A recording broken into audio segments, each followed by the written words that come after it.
One, go, action. Halo guys, perkenalkan, aku Irsyad, mahasiswa informatika di Universitas Diponegoro.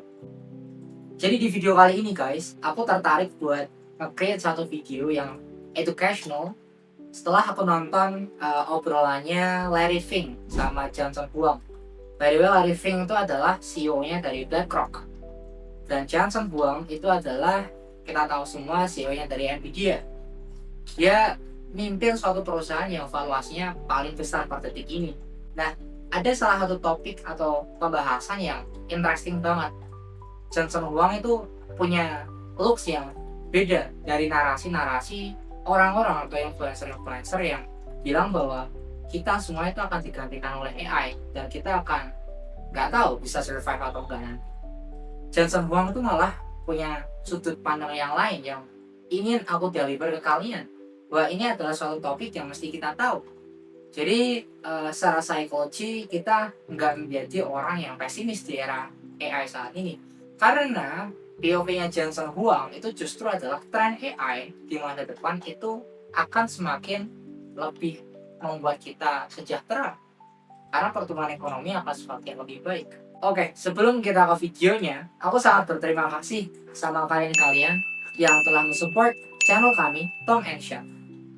Oke, kita langsung aja ke pembahasannya. AI itu ternyata terdiri dari 5 layers. Layers pertama itu adalah energy, yang kedua itu adalah chip, yang ketiga itu adalah cloud, yang keempat adalah AI models, dan yang kelima adalah applications. Nah, Jensen Huang itu mengatakan gini, kalau misalnya demand masyarakat terhadap AI itu justru bertambah, otomatis pabrik-pabrik yang bergerak di bidang AI itu bakal ekspansi karena menyesuaikan kebutuhan oleh masyarakat. Otomatis para founder atau CEO yang berada di bidang AI itu akan membangun pabrik-pabrik yang lebih luas.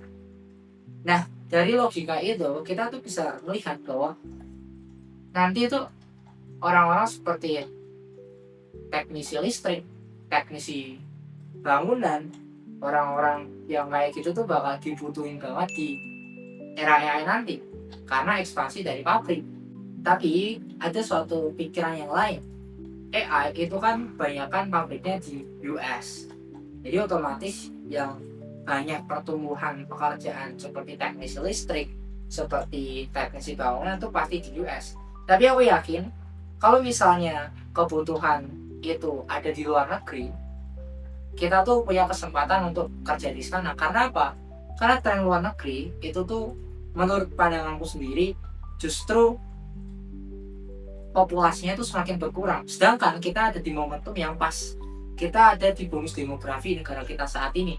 Jadi walaupun kita punya skill yang seperti itu, kita tuh punya kesempatan untuk kerja di sana.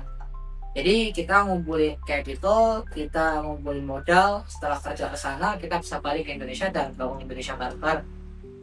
Itu adalah POV positifnya. Terus aku mau coba kaitin sama bagian top of layers. Layers paling apa sih? Ada applications. Itu adalah layers yang paling dekat sama kita. Karena biasanya kita gunain itu sehari-hari. Seperti ChatGPT, seperti Gemini, seperti Cloud, seperti Grok, dan lain sebagainya.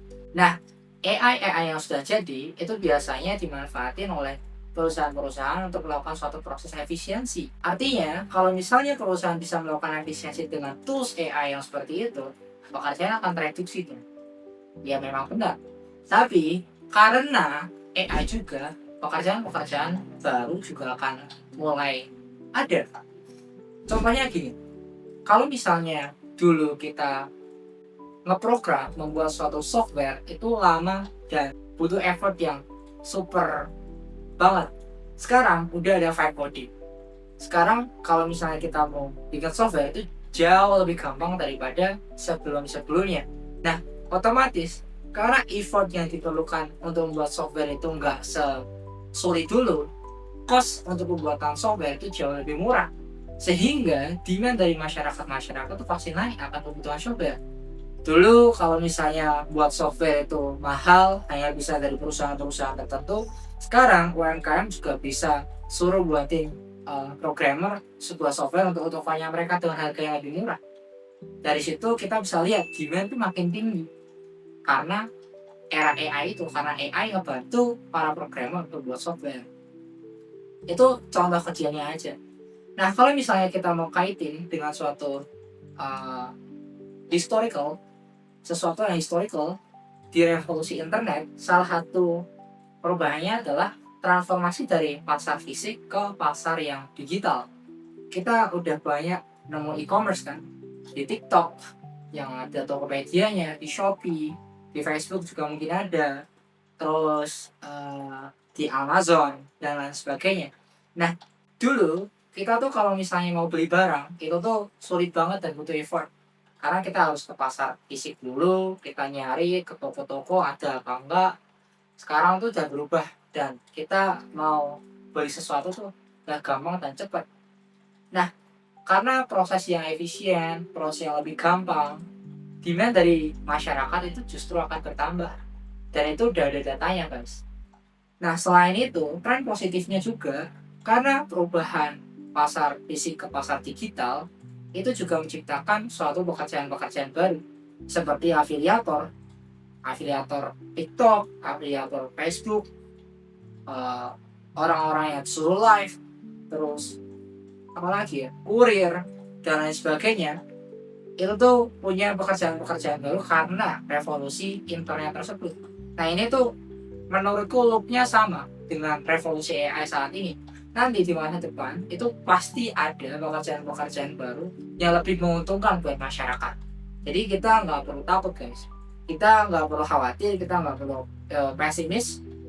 Kita hanya mempunyai tugas untuk mengamati apa transformasi kebutuhan masyarakat aja. Dan kita mempelajari apa yang menjadi dinamika di era AI saat ini. Kalau misalnya kita disiplin, konsisten, bisa mengikuti dan mempelajari akan kebutuhan masyarakat, kita bisa beradaptasi dengan bagus.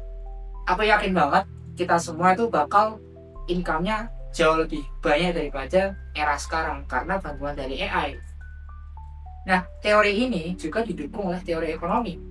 Ternyata ada, guys, teori ekonomi yang namanya Jevons Paradox. Jevons Paradox tuh bilang kayak gini.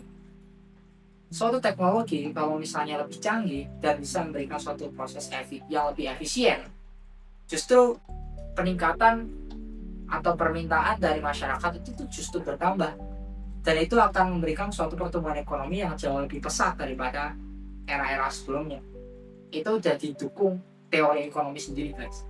Jadi kita sebagai manusia, sebagai orang yang harus survive, entah itu sebagai mahasiswa, entah itu sebagai orang yang sedang mencari pekerjaan dan lain sebagainya, kita nggak usah terlalu khawatir sama era AI sekarang. Yang menjadi tugas kita adalah luangkan waktu kita untuk memahami tren, untuk memahami kebutuhan masyarakat. Apa yang berubah dari era sekarang ke era masa depan nanti. Kalau misalnya kita udah bisa baca tren, aku yakin banget kita itu tuh bakal dapetin income yang lebih daripada era sekarang. Jadi itu adalah momentum yang pas. Apalagi kalau misalnya kalian punya ambisi buat jadi orang kaya. Era AI saat ini itu tuh momentum banget. Contohnya adalah yang aku ketahui Alexander Wang. Orang yang drop out dari MIT, yang tumbuh dan mendedikasikan waktunya di bidang AI, ternyata kekayaannya sekarang udah gede banget, sekitar 50 triliun rupiah. Nah, Alexander Wang sekarang udah direkrut Meta, perusahaan Mark Zuckerberg.